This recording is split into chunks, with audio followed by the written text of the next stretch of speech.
Sahabat musafir yang terkasih dalam Kristus, jumpa lagi bersama saya, Frater Dominikus Evandroe Gultom CMF dalam Musafir Minggu Paskah edisi Hari Raya Kebangkitan Tuhan kita Yesus Kristus. Untuk mengawali permenungan kita pada hari ini, marilah kita mengawalinya dengan doa pembuka. Marilah kita berdoa dalam nama Bapa dan Putra dan Roh Kudus. Amin. Allah Bapa yang Maha Kuasa dan Maha Pengasih, Engkau telah mengagungkan hari ini dengan membangkitkan Putramu dari alam maut yang membuka harapan hidup kekal bagi kami. Kami mohon teguhkanlah iman dan harapan kami akan hidup baru yang Kau anugerahkan berkat kebangkitan Putramu Yesus Kristus. Sebab Dialah Tuhan dan pengantara kami yang hidup dan berkuasa bersama Dikau dalam persekutuan Roh Kudus sepanjang segala masa. Amin. Sahabat musafir yang terkasih, hari ini kita mendengarkan kisah kebangkitan Tuhan kita Yesus Kristus. Kisah kebangkitan Tuhan kita Yesus Kristus ini diawali dengan pagi-pagi benar Maria Magdalena pergi mengunjungi makam Yesus. Ketika ia tiba di makam, didapatinya bahwa batu penutup kubur telah bergeser. Melihat fenomena itu dan dalam suasana duka, keraguan-raguan, dan juga dalam ketakutan, ia tidak langsung berpikir bahwa Yesus telah bangkit, dan ia tidak mengingat apa yang dikatakan Yesus ketika perjamuan malam terakhir. Akan tetapi, dia mengira bahwa Yesus telah dicuri orang atau diambil oleh orang, dan Maria Magdalena tidak tahu di mana ia diletakkan. Melihat makam yang kosong, Maria Magdalena langsung pergi bergegas untuk menemui Simon Petrus dan murid yang dikasihi Yesus. Dengan segera, mereka bergegas menuju makam Yesus dan mereka mendapati bahwa makam telah kosong. Saudara-saudara yang terkasih, benarkah dengan makam kosong berarti bahwa Yesus telah bangkit? Bisa saja apa yang terlintas dalam pikiran Maria Magdalena itu benar bahwa Yesus telah diambil orang.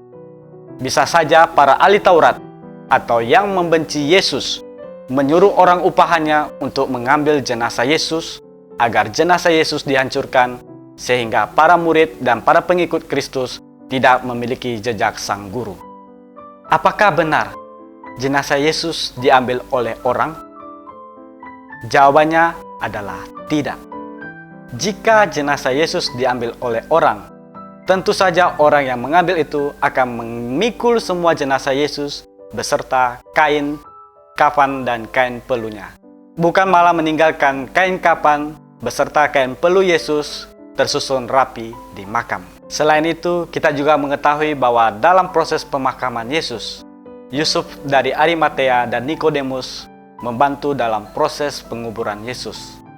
Yusuf dari Arimatea adalah salah satu orang yang kaya di situ. Dan kita mengetahui bahwa ia sangat mengagumi Yesus Kristus. Karena Yusuf dari Arimatea adalah orang yang kaya, tentu saja ia akan mengenakan kain kafan dan kain pelu kepada Yesus yang memiliki harga tinggi. Jadi, saudara-saudara yang terkasih, sangat mustahil bahwa jenazah Yesus diambil orang, sebab kain pelu dan kain kafan yang dikenakan pada Yesus itu bernilai tinggi. Dan ketika makam Yesus kosong, kita mengetahui bahwa kain kafan dan kain pelu itu tergulung rapi. Tentu saja ini sangat mustahil bila orang mencurinya. Terus, apakah benar bahwa Yesus itu telah bangkit? Jawabannya adalah iya. Kristus telah bangkit. Setelah melihat apa yang terjadi di kubur, murid yang dikasihi Yesus masuk dan melihat. Setelah ia melihat, ia percaya bahwa Yesus telah bangkit. Ia percaya dan mulai mengingat apa yang Yesus katakan saat perjamuan malam terakhir bersama dengan mereka.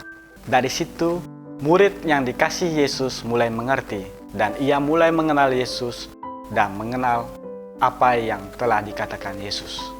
Dan ia telah mengerti arti kitab suci. Selanjutnya, kisah kebangkitan Yesus Kristus ini semakin kuat dan nyata ketika Yesus menampakkan diri kepada Maria Magdalena dan juga kepada para muridnya. Dengan menampakkan diri kepada para muridnya, mereka semakin diteguhkan dan mereka semakin mengimani Yesus dan hidup dalam pengharapan. Saudara-saudari yang terkasih, apa yang dapat kita pelajari dari sabda hari ini? Yang pertama, sengsara, wafat, dan kebangkitan Yesus Kristus menjadi tanda bahwa kita telah ditebus oleh darah-Nya yang kudus. Yesus Kristus sungguh telah bangkit dari alam maut dan Ia telah memberikan kita sebuah pengharapan baru, yaitu pengharapan akan hidup yang kekal. Yang kedua, kita belajar dari iman dan cinta yang besar dari Maria Magdalena kepada Yesus Kristus. Karena cintanya yang begitu besar kepada Yesus, Maria Magdalena keluar dari ketakutannya dan ia pergi ke makam Yesus. Kita juga diundang untuk bangkit dan keluar dari kedukaan kita untuk menemui Yesus. Kita juga diundang untuk mengimani dan mencintai Yesus Kristus seperti Maria Magdalena mencintai Yesus. Yang ketiga, pengalaman makam kosong masih belum membuka hati dan pikiran para murid. Namun, oleh gerakan roh, perlahan-lahan mereka mulai mengerti apa yang telah terjadi.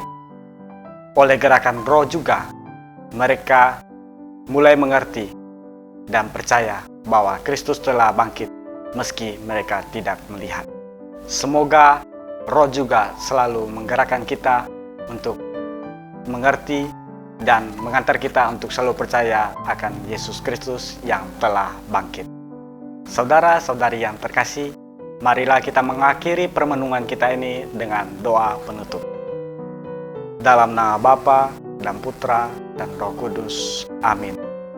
Ya Tuhan dan Allah kami bersyukur padamu atas kasih-Mu yang begitu besar dengan membaharui diri kami melalui misteri Paskah.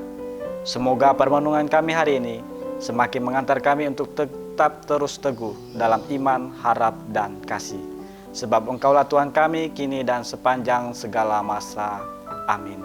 Dalam nama Bapa dan Putra dan Roh Kudus. Amin.